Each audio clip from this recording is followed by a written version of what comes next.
John McWhorter is a linguist, a professor at Columbia University, and a best-selling author. His new book is Woke Racism: How a New Religion Has Betrayed Black America. Welcome to the podcast. I'm excited to have you with us today. Thank you. So I thought it would be good to start with a bit of background, because I think some people have the impression that you got interested in race issues in the last 5 to 10 years, and here you have a new book. But I've been reading your work on this for at least 20 years, and I remember your book, Losing the Race, back in 2000, really left an impression on me. And I wanted to ask you, first, what are you seeing? What's changed since then in terms of your perspective, and what led you in particular to respond with woke racism? What was the trigger event or incident for you? Well, actually, you're right that I think many people think I started writing about race 5 or 6 years ago because we can only follow so many people. But I did start now over 20 years ago. And I wrote Losing the Race because I was really dismayed at the state of the discourse on race in America at that time. And I thought it was getting better in the late aughts and into the teens. But then things really went backwards. And I think a lot of it had to do with the advent of social media and what that meant in terms of how, especially the shooting deaths of Trayvon Martin and Michael Brown, were processed. And here we are in the summer of 2020 after the murder of George Floyd and everybody inside during a pandemic, and I think yearning for a certain connection.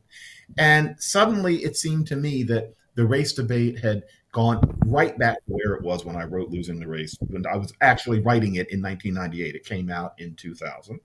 And I felt that an awful lot of very sensible, intelligent people were rather willfully not making any sense about race issues. I never thought I was going to write another book about race because, frankly, it's for most people kind of a niche interest. And I kind of thought I'm not sure whether it's worth it as opposed to just writing journalism articles about it. But something was so wrong by June of 2020 that I thought that someone needed to write about this who was, one, black, and two, neither especially young nor especially old. I thought to myself, I can't be rejected as not having lived a bit. But then on the other hand, I can't be rejected yet as an old man. And I figured it's time. And so I wrote Woke Racism, despite the fact that to dwell on issues such as these can be kind of a pain, in that these are very gloomy topics that people have major disagreements about. It's very easy to be thought of as a bad person when you discuss things like this. But the book needed to come out, so it came out. So you start with a few examples of people who have been characterized in the way that you put it in the book. They were expelled as heretics, or they'd be seen as not aligned with the prevailing view. Maybe you could sketch a picture of one of them that you set up in the book, because I think part of what you're trying to show is the mentality behind this. So what sort of things are you seeing that led you to characterize these people as a religion? Well, it's at the point where a certain kind of person, and they're overrepresented in academia and the media, really do see themselves as priests of a kind. They wouldn't use that word, but that doesn't mean that it isn't the same concept. And their idea is that battling power differentials, and especially ones that involve white people's power over others, must be the central concern of any kind of serious effort in society. And there's been an element of this in especially academia and the media for a while, but it really crystallized a couple of years ago. And so, just to take one random example, there is was a white curator at the San Francisco Museum of Modern Art who, during the racial reckoning after May of 2020, said that he was definitely interested in looking more at art by people who weren't white, but that he wasn't going to stop looking at art by white people completely because that would be a kind of reverse discrimination. He was fired directly for using that term.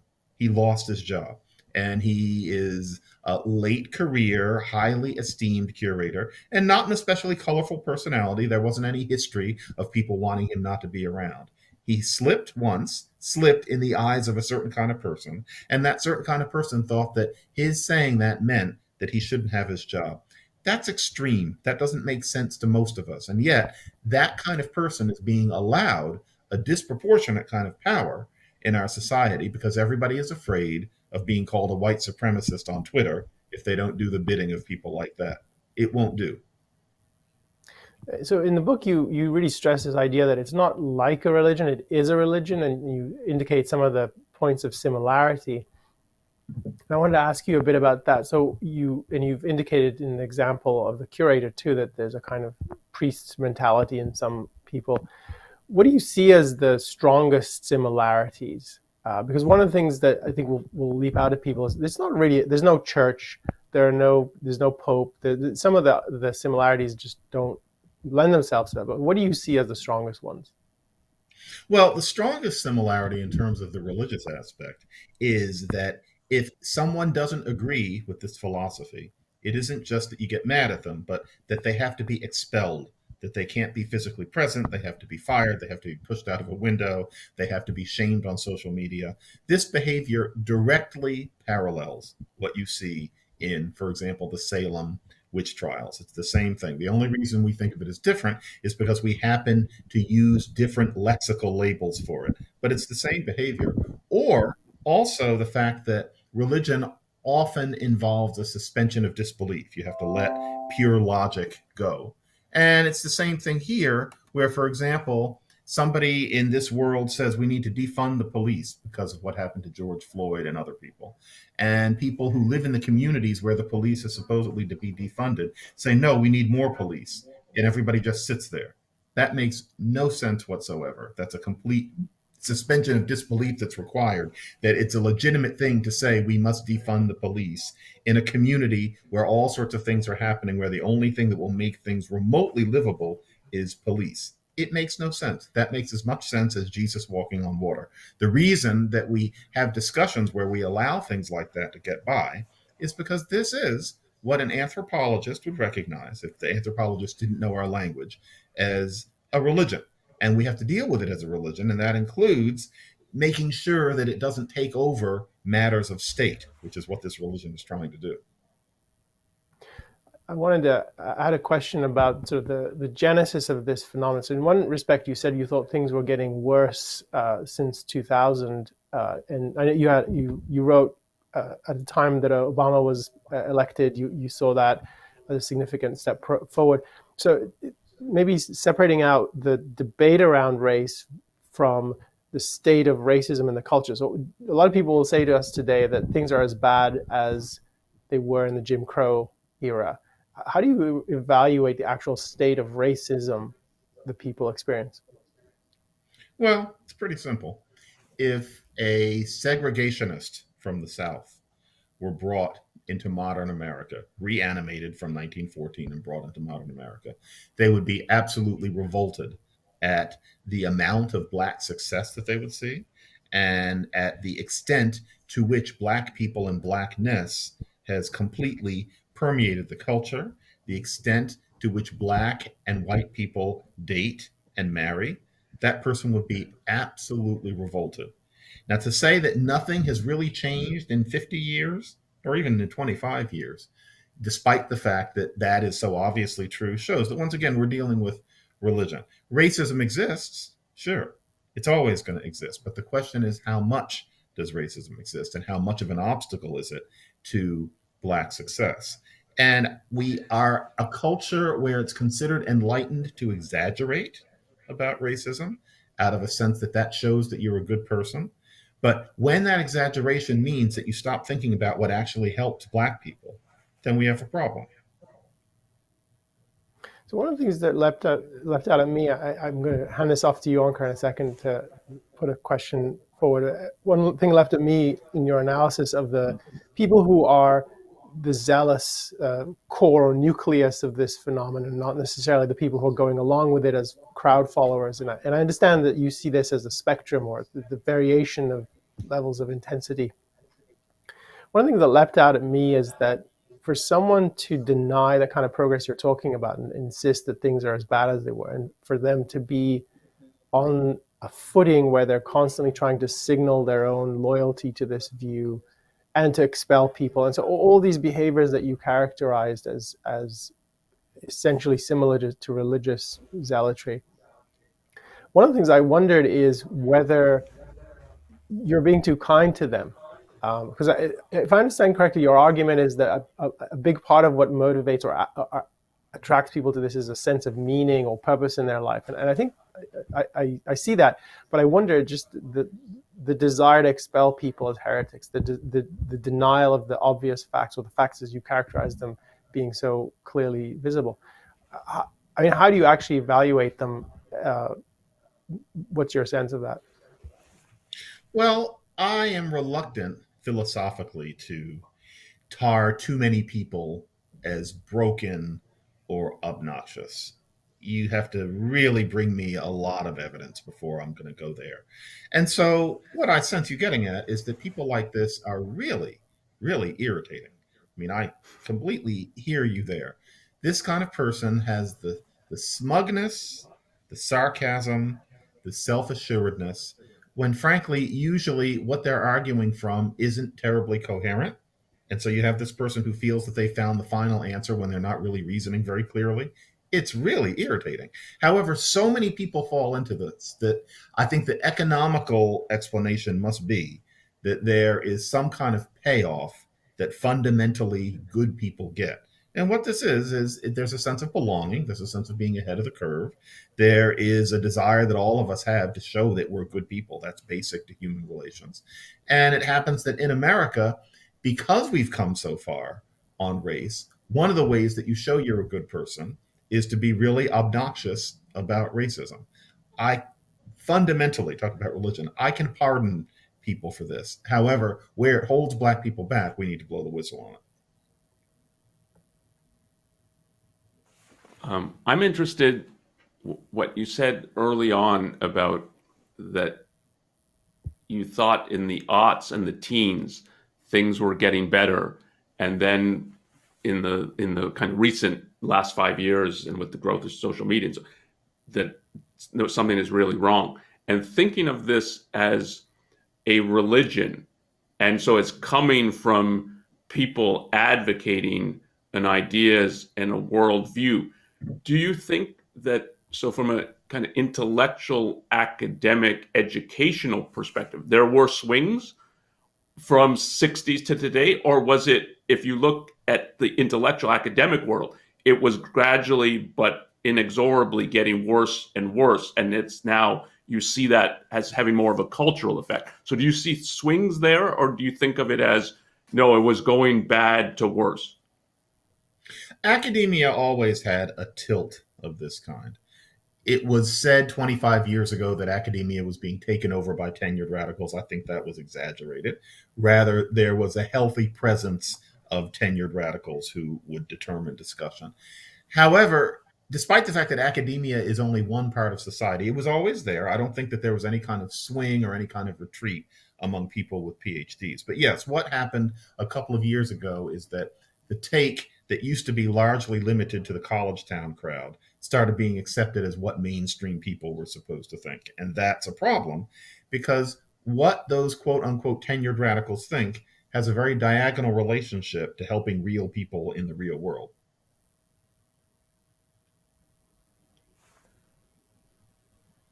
And do you, in one of the sections in the book, where I think it's chapter 3, where you're talking about black people settling for the religion as part of it makes them feel whole, the WHO.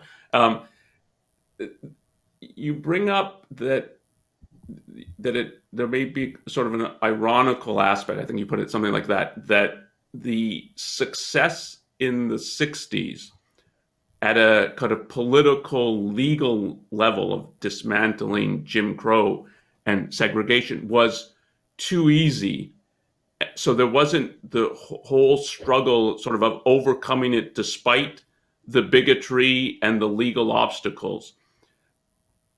And that prevented, or at least had an element of preventing a feeling of pride in having overcome this.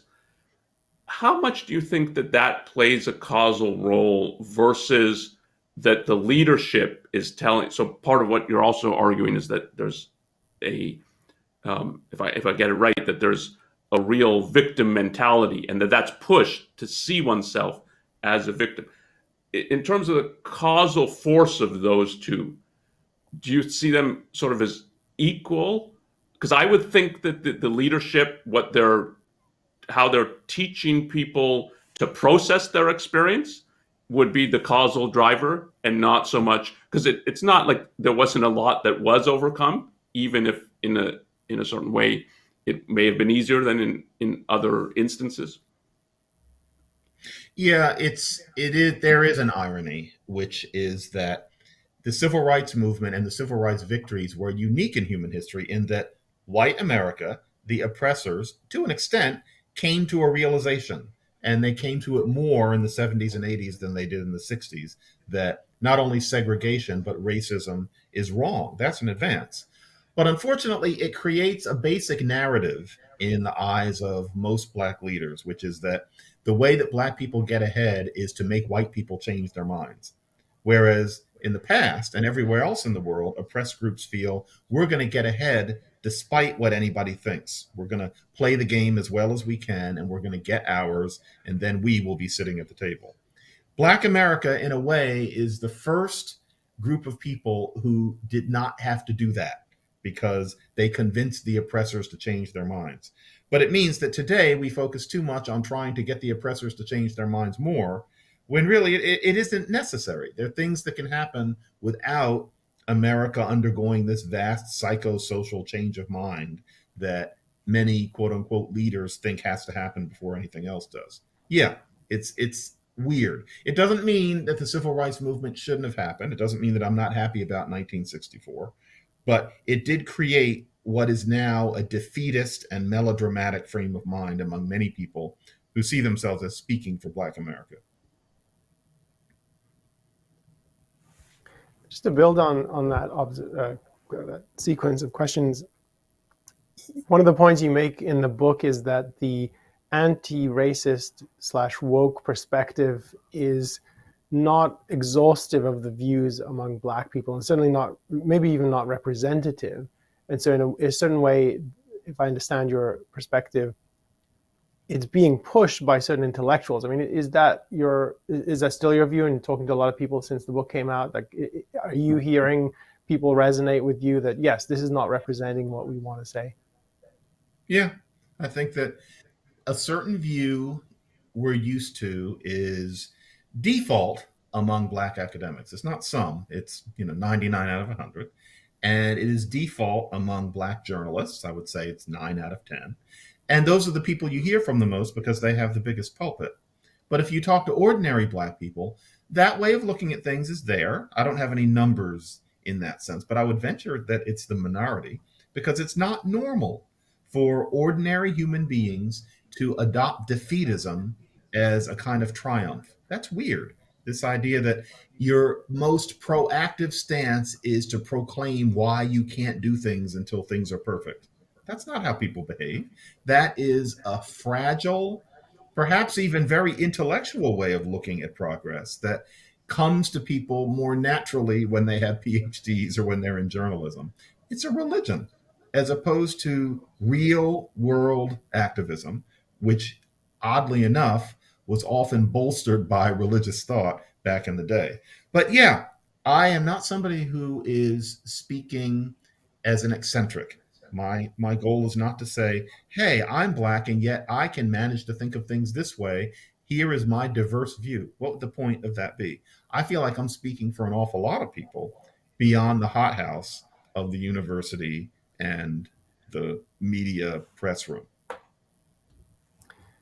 It's your point about activism, and one of the things I took from the book is that you have, I think understandably, a great deal of outrage at the people who are engaged in what they see as anti-racism, but they're not really concerned with solving actual problems, or the kind of things that they push for, the expulsions and the shaming, don't in any meaningful way serve the the welfare of people that they claim to be serving. So maybe you could say a bit more about how you think that this woke racism is harmful to Black people and communities. Well, to take one example, the fashionable idea that we should eliminate standardized tests because Black kids tend not to be as good at them as white kids. Because if Black kids aren't as good at them as white kids, then the test is racist, and so you get rid of it. There's a short step from there to saying that it's wrong to subject Black kids to a test of abstract intelligence. And there is no step from there to saying that Black people aren't as bright as white people. Yet we accept that because of the score of saying the test is racist and thereby accusing white society of having been engaging in racism over the past 70 years that those tests have been default.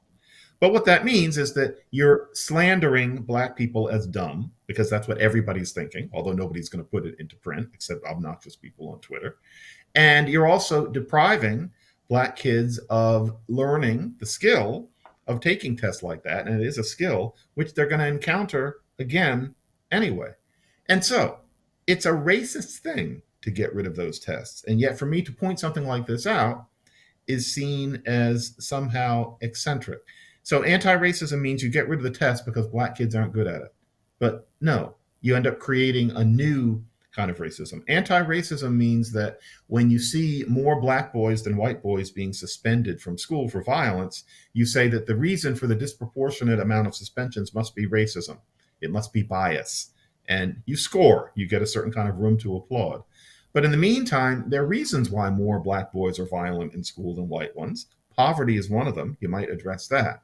But in the meantime, to stop suspending as many Black boys for violence in schools means that Black people going to school with those boys get hurt and their grades go down. Because, as we all know, very often Black boys are going to schools where most of the other kids are Black. None of this makes any sense. All of it only makes sense because there's a religion that says that the most important thing is to point out racism.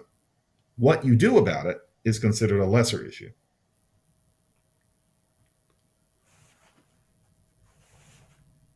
How much do you so this goes, Elan asked something about, are you being too nice to, and particularly so the leadership of the religion, putting it that way.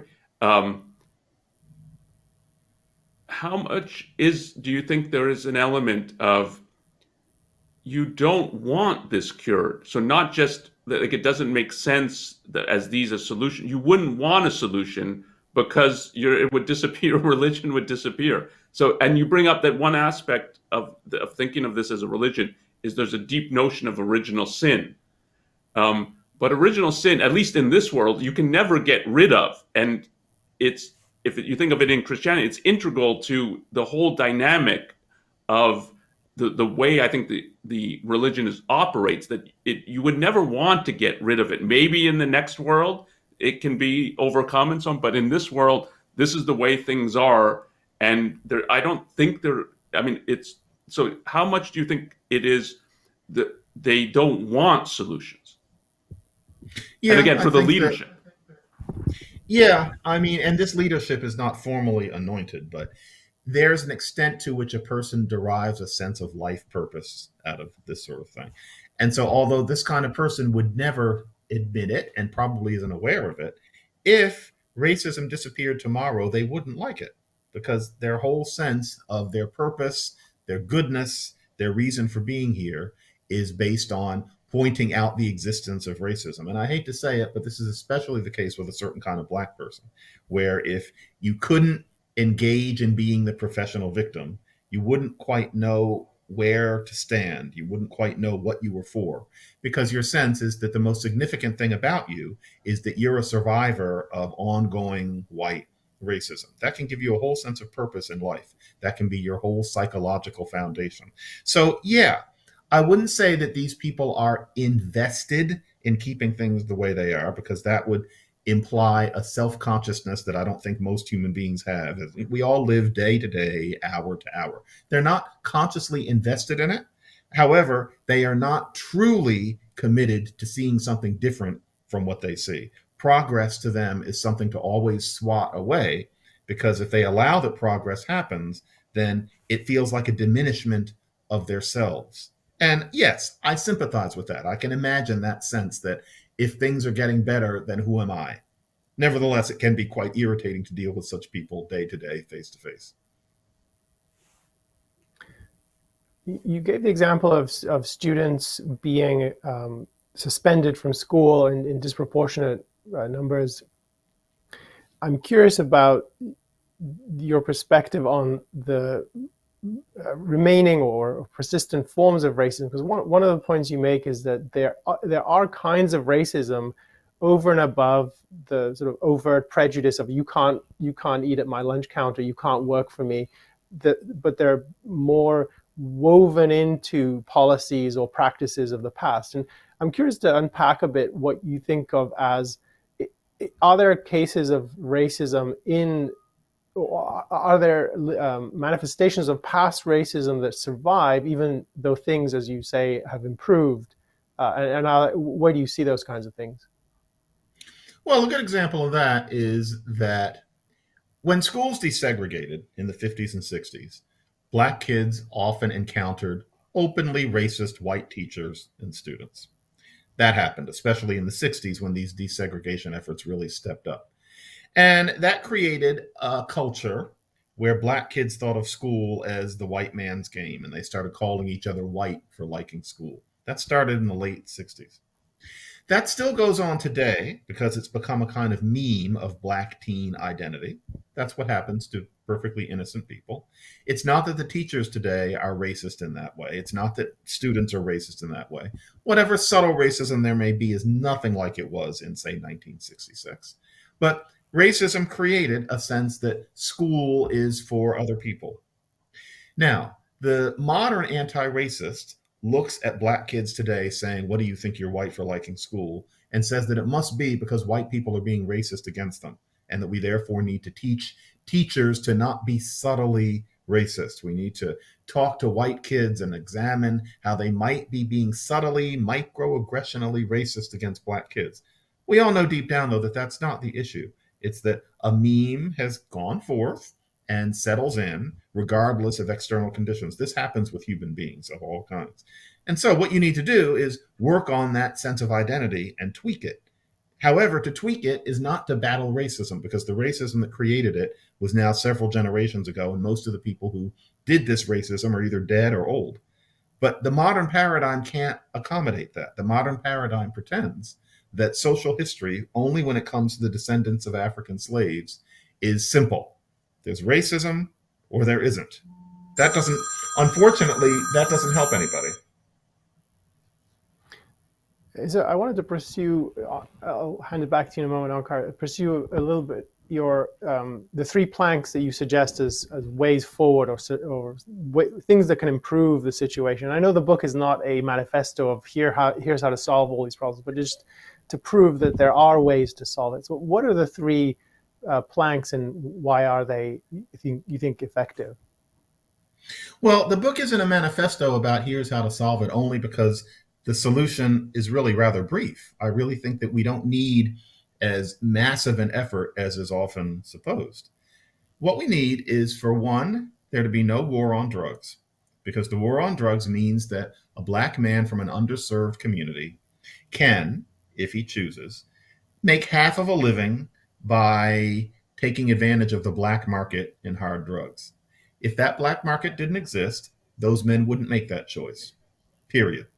So, get rid of the war on drugs, not because, drugs are fun or something like that. There are other reasons to get rid of the war on drugs, but get rid of the war on drugs because it destroys black communities in creating that black market temptation, which is completely understandable in its attraction, but it needs to be eliminated. That black market also brings the cops into black communities. Drugs have an awful lot to do with why the police have to pay more attention to poor and mostly black communities than other ones.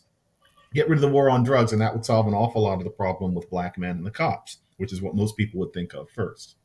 Then the question is, how are those men going to make a living? And it would be most likely solid vocational education, not 4 years of college and then going and becoming an accountant or something like that. Vocational education, where you can make the good living that we all rather ironically notice that, say, plumbers make. That would be the first step. Their children maybe would go to 4 years of college and become, a middle manager. But vocational education, so that we get started right where things were in the 1950s and 60s until everything changed. And so that championing vocational education and getting rid of the idea that the default American experience is to go to 4 years of college. And we need to change schooling. We need to teach reading better.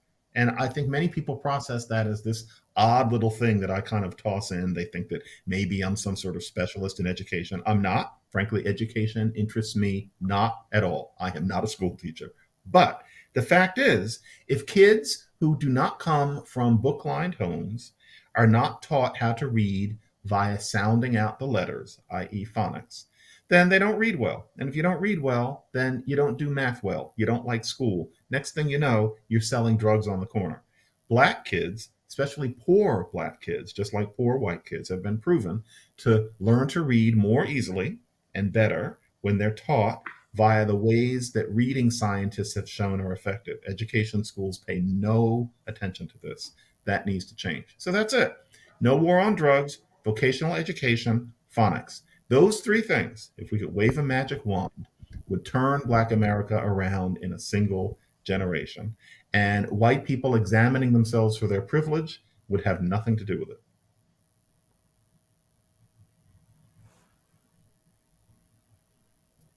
How much of the appeal of this religion do you think is coming from the a growing awareness of some of these problems, and then if there's not a real rational scientific look at what is the actual nature of the problems, what has led to them, what would be a way to address them now, even if the history, as you put it, that there's a racist element in the history, that doesn't mean that's the way to address the problem now.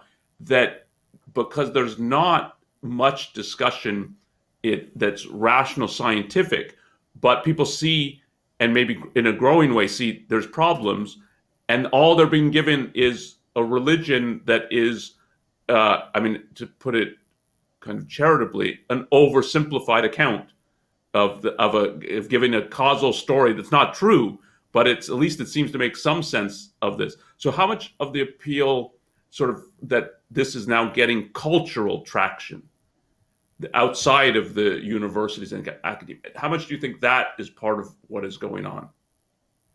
Well, there really is a problem in that the idea that what we need is to wag our finger in white America's face is appealing. There's a drama to it. There is a sense that somebody, is paying. Somebody is on the hook, and we're not going to let them off the hook. All of that has a certain kind of visceral appeal, but that visceral appeal is diagonal to what actually helps people in the real world. And so, unfortunately, you end up basing things on symbols. And so I hate to be ad hominem, but for example, Ibram Kendi is somebody who, let's face it, if his name were Thomas Jones and he wore his hair short, nobody would have any idea who he was. A lot of the reason that he's famous is because he wears dreadlocks and he has a vaguely Muslim sounding name, and there's a drama to it. And so somebody like him is basically saying, white people, you've got to pay. Racism, anti-racism, you're all racist. All of that is showbiz. I don't think that he's doing it deliberately, but nevertheless, people are less listening to what he's saying than seeing what he is and what he looks like. That's not what civil rights is supposed to be. Nobody cared what Martin Luther King looked like, and nobody was waiting for him to have an X in his name. This isn't about Kendi specifically, but there is that sense that drama is as important as actually helping real people. That's been a problem on the Black scene since the late 60s. It was then that threatening oratory and putting your fist in the air took the place of actually thinking about what real people need. We're still in the same place. Fashions change, but the essence is the same. It's a problem. So I know you have a hard stop coming up. I wanted to ask one final question. I think you're familiar with the work of Thomas Chatterton Williams, and Mm-hmm. and the one point that he raises that I wanted to put in front of you and get your reaction to is one of the things I take him to be arguing is that the concept of race is something that is really problematic. Like, it's not to deny that there are cultural phenomena that are associated with it, but just as a biological issue, it's problematic, and it's something we would do well to let go of and stop thinking in terms of race, both black and white and other races that people identify. I'm curious, do you think that is a direction that will be useful? What's your perspective on that? And I'm just curious your reactions. Thomas is right. Really, the whole sense we have that there's a such thing as a black person, and that if a black person starts chafing at the definition, there's something wrong with them and they don't like other black people, etc. None of that makes any sense. I mean, really, you would have thought that we would be trying to get beyond what used to be the one drop rule that was enforced by bigoted white people 100, 150, 200 years ago. But here we are.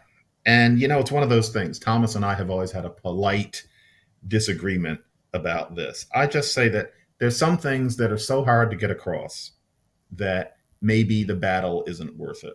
And in our times, for most people in America who identify as black, to question the idea that there is a such thing as blackness because race is biologically, it's not a fiction, but it's a continuum concept. It's hazy. To say that, therefore, why are we insisting on this issue of blackness as opposed to people being hybrids?